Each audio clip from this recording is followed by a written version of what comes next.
ઉનાળો છે એટલે ઉનાળાની ઘણા લોકો તો એટલે જ રાહ જોતા હોય છે કે મીઠી મધુર કેરી ખાવા મળે, પરંતુ આ વખતે પણ તેમના રસમાં થોડો ભંગ પડે એવા સમાચાર મળી રહ્યા છે।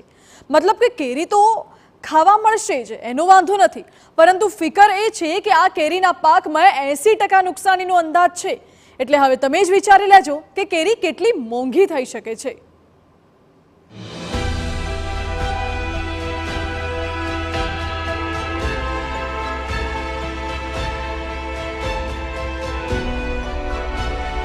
ખેડૂત આંબા પરથી આ તોડીને જે મોર બતાવી રહ્યા છે એ જુઓ।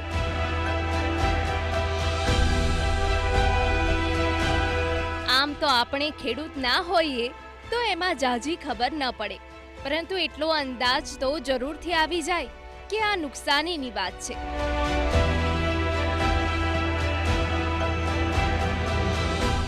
જી હા, કેરીના રસિકો માટે વળી થોડા માઠા સમાચાર કહી શકાય, કેમ કે વાતાવરણમાં સતત ફેરફારની સીધી અસર કેરીના ઉત્પાદન પર જોવા મળી રહી છે।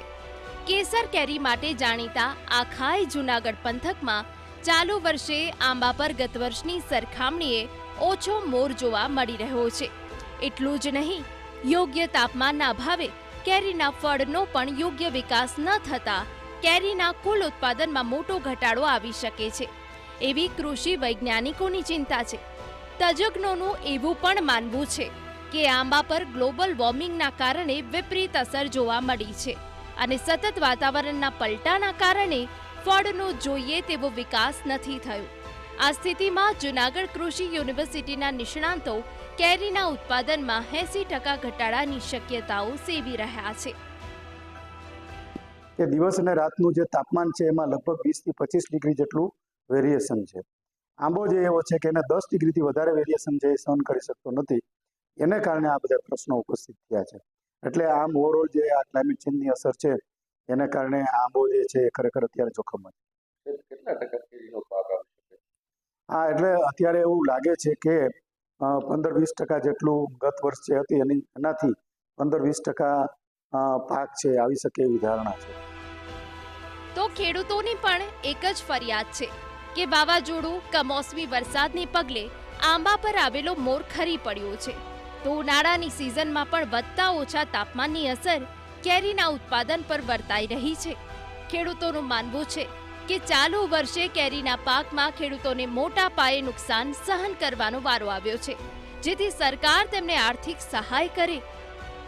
કેરીની વાત કરીએ તો આમ તો ગ્લોબલ વોર્મિંગના હિસાબે હોય કે જે કંઈ હોય એ પણ વાતાવરણ જે ખેડૂતોને ખેતીને હોવું જોઈએ એ હોતું નથી। વાવાઝોડાના માર ઉપરથી આ વખતે શિયાળામાં તમે જોયું ક્યારેય ઠંડી પડી નથી, જે ખેતીને હોવું જોઈએ અનુકૂળ વાતાવરણ નથી। આ વખતે આંબામાં મોર જ ઓછા આવ્યા હતા અને જે આવ્યા હતા એ પણ આવા વાદળ થયા વાતાવરણના હિસાબે બધી કેરી જે હતી ઝીણા મોટી એ ખરી જાય છે, એટલે ખેડૂતને તો પૈડા માથે પાટું જેવું છે।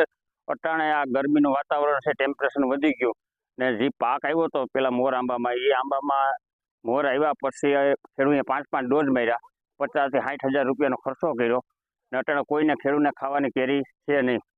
આ વખતે કેરીના પાકમાં કેવું નુકસાન છે? પૂરેપૂરું તાલાળા ડિસ્ટ્રિક્ટ ખાલી છે, વંથલી ડિસ્ટ્રિક્ટ ખાલી છે, ના ધંધુસરના આજુબાજુના કણજા, કાજરિયારા, ધંધુસર એ બધું ખાલી જ છે। એક તરફ કેરીના રસિકો કેસરની રાહ જોઈને બેઠા છે, રસની સિઝન શરૂ થઈ ચૂકી છે, પરંતુ માર્કેટમાં કેરીની ગેરહાજરી ઉડીને આંખે વળગી રહી છે।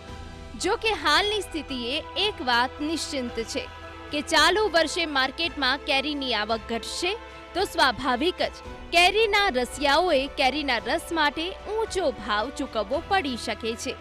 વિજયસિંહ પરમાર, TV9, જૂનાગઢ।